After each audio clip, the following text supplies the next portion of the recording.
દેશમાં સૌથી વધુ ગરમી રાજસ્થાનમાં.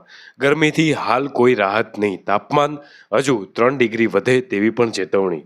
ઉત્તર ભારતમાં આકરો તાપ. 49 ડિગ્રી સાથે બાડમેર દેશનું સૌથી ગરમ સ્થળ. ઉત્તર પશ્ચિમ ભારતમાં અસહ્ય ગરમી વચ્ચે કેરળમાં ભારે વરસાદ. 2 જિલ્લામાં રેડ એલર્ટ. કેટલાક સ્થળોએ 24 કલાકમાં 7 ઇંચ વરસાદ ખાબક્યો.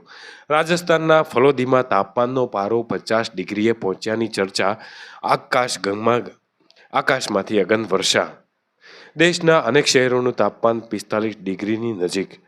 દેશના અનેક રાજ્યોના હીટવેવની ચેતવણી વચ્ચે હવામાન વિભાગે નવેસરથી જ ચેતવણી આપી છે. તે ચિંતાજનક છે. હવામાન વિભાગના કહેવા પ્રમાણે આ ગરમીની શરૂઆત છે. દેશના કેટલાક સ્થળોએ હજુય તાપમાન 2 થી 3 ડિગ્રી વધશે. ત્યારે કેટલાક શહેરોમાં તાપમાનનો પારો 45 ડિગ્રીની નજીક પહોંચી જતા હાહાકાર મચી ગયો છે. જો હજુય તાપમાન 2-3 ડિગ્રી વધે તો બહાર નીકળવાનું પણ મુશ્કેલ બની જશે.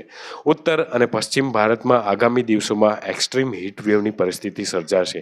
રાજસ્થાનના બાડમેરમાં તાપમાનનો પારો 48.8 ડિગ્રીએ પહોંચી ગયો હતો. એ દેશનું સૌથી ગરમ સ્થળ રહ્યું હતું. રાજસ્થાનના જ ફલોદીમાં તાપમાન 50 ડિગ્રીએ પહોંચવાના દાવા પણ થયા હતા. હવામાન વિભાગે ફલોદીનું તાપમાન 46 ડિગ્રી નોંધ્યું હતું. બાડમેર પછી એ દેશનું બીજા નંબરનું સૌથી ગરમ સ્થળ હતું. દેશભરમાં અસહ્ય તાપથી લોકો ત્રાહિમામ પુકારી ઉઠ્યા છે. ઉત્તર ભારતમાં તાપમાનનો પારો 45 ડિગ્રી નજીક પહોંચી જતા જનજીવન ખોરવાયું છે. કેટલાક લોકોએ લૂ લાગવાની ફરિયાદ પણ કરી છે. કેટલાક લોકોએ માથાના દુખાવાની પણ ફરિયાદ કરી હતી.